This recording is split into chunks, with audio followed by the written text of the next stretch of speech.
Assalamualaikum warahmatullahi wabarakatuh.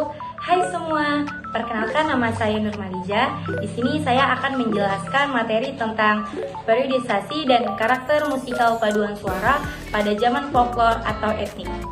Yang pertama, yaitu ada konsep periodisasi dalam musik paduan suara.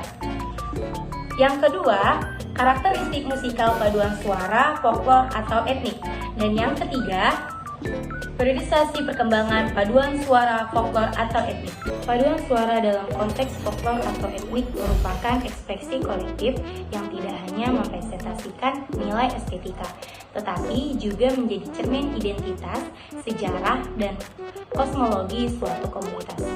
Sebagai salah satu bentuk warisan budaya tak benda, praktik vokal kolektif ini berkembang melalui interaksi dinamis antara tradisi lisan, adaptasi terhadap pengaruh eksternal, dan inovasi generasi penerus.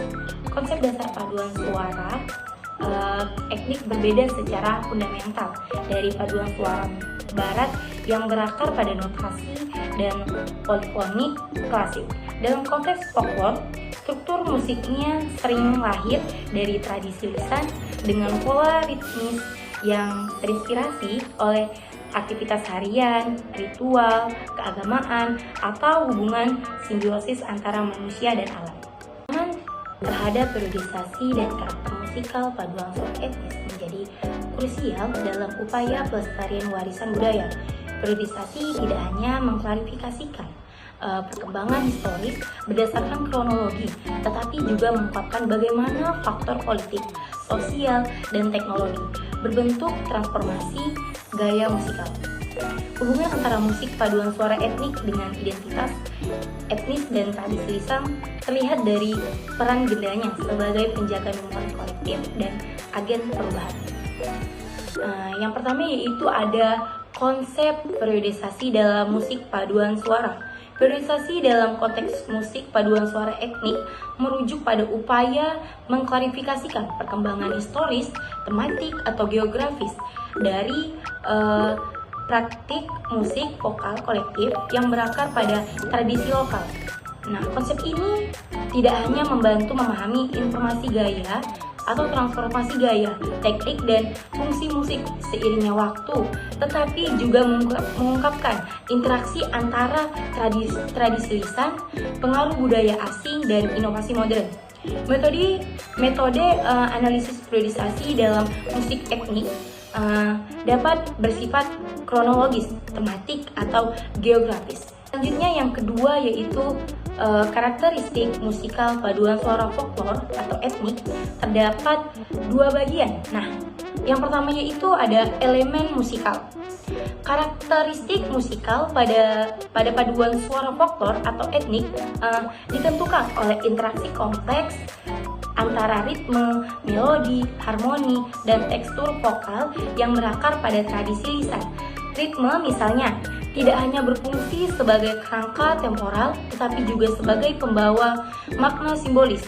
Dalam konteks musik Ghana, pola ritmis seperti sycopansion dan cross rhythm mencerminkan struktur sosial komunitas. Nah, yang kedua yaitu fungsi sosial. Paduan suara folklore etnik tidak hanya berperan sebagai ekspresi artistik, tetapi juga sebagai sarana pelestarian identitas kolektif dan pelaksanaan fungsi sosial. Dalam konteks ritual musik, vokal sering menjadi medium komunikasi dengan dunia spiritual. Contohnya, karya Kupalo, Kes dari Ukraina merekonstruksi nyanyian ritual musim panas dengan paduan suara campuran dan iringan piano, di mana sinkopasi ritme dan repetisi melodi menciptakan kesadaran yang terkait dengan pemurnian melalui api dan air. Selanjutnya yang ketiga, yaitu periodisasi perkembangan paduan suara folklore atau etnik. Nah, di dalam perkembangan paduan suara ini terdapat ada 3 zaman, yaitu yang pertama zaman prakronologi atau tradisional. Nah, pada masa prakronologi, musik paduan suara etnik berkembang sebagai ekspresi kolektif yang terkait erat dengan ritual, aktivitas harian dan kosmologi lokal. Struktur misalnya bersifat oral dengan pola ritmis dan melodi sederhana yang diwariskan secara turun-temurun. Di Afrika Tengah, suku Akap Pygmies menggunakan polifoni vokal dengan lapisan melodi heterofonik untuk mensimulasikan suara hutan tropis dalam ritual perburuan, di mana setiap suara mewakili elemen alam seperti angin, air, dan binatang. Yang kedua yaitu pada zaman kolonial atau tradisi. Zaman kolonial atau transisi, kolonialisasi membawa transformasi signifikan dalam praktik paduan suara etnik melalui introduksi harmoni barat dan notasi musik.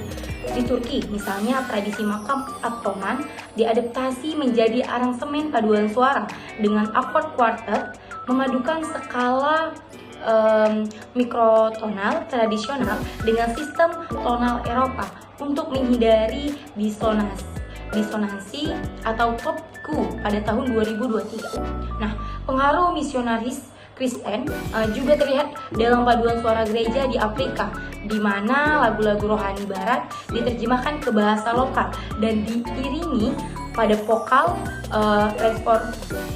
responsorial khas suku Julu atau Willer pada tahun 2018. Namun, akulturasi ini tidak selalu bersifat sepihak. Selanjutnya yang ketiga, yaitu pada zaman modern atau kontemporer. Nah, pada era modern ditandai oleh inovasi teknologi dan globalisasi yang memperluas jangkauan paduan suara etnik. Di Indonesia, kompetisi paduan suara folklore seperti Indonesia Choir pada festival menghadirkan aransemen hibrid yang menggabungkan teknik bel kanton dengan argumentasi melismatik Sunda diiringi produk audio visual canggih untuk meningkatkan daya tarik pertunjukan atau untuk It All pada tahun 2022 di Tiongkok. Nah, komposer kontemporer ini seperti Liu Xiaogeng menggunakan rekaman lapangan atau field recordings dari desa-desa Yunnan. Oke, baiklah, selanjutnya yang terakhir yaitu adalah kesimpulan. Nah, perkembangan paduan suara folklore atau etnik tidak dapat dilepaskan dari dinamika periodisasi yang dipengaruhi oleh konteks sejarah, politik, dan budaya. Pada periode prakolonial, musik vokal kolektif berfungsi sebagai medium ritual dan ekspresi komunitas dengan karakteristik monofonik, heterofonik, serta ritme kompleks yang terinspirasi alam seperti yang tercermin dalam praktik suku Aka Pygmies di Afrika Tengah atau gamelan di vokal Jawa. Nah, periode transisi kolonial memperkenalkan adaptasi selektif terhadap harmoni barat seperti integrasi skala makam Turki dengan akord kuartet atau standarisasi notasi pada polifoni Georgia tanpa menghilangkan esensi tradisi lisan. Sementara itu, era modern menampilkan hibriditas musikal melalui kolaborasi teknologi seperti penggunaan gesture dalam gamelan vokal atau analisis spektral untuk memetakan frekuensi tradisional, karakter musikal paduan suara etnik, mulai dari ornamentasi, melismatik, pola ritmis, simbolis, hingga penggunaan bahasa daerah tidak hanya menjadi penandaan identitas, tetapi juga sarana resistensi budaya terhadap homogenisasi global. Nah, relevansi penelitian ini terletak pada dokumentasi kritis terhadap mekanisme adaptasi dan pelestarian warisan budaya, di mana paduan suara etnik berperan sebagai arsip hidup yang menghubungkan generasi melalui syair, simbol, dan teknik vokal. Indigenous dengan memahami periodisasi, masyarakat akademis dan visi, budaya, dapat merancang strategi preservasi yang responsif terhadap perubahan zaman tanpa mengorbankan keunikan. Baiklah, hanya ini yang dapat saya sampaikan. Lebih dan kurang saya mohon maaf. Billahi taufiq wal hidayah. Wassalamualaikum warahmatullahi wabarakatuh. Sampai jumpa semuanya.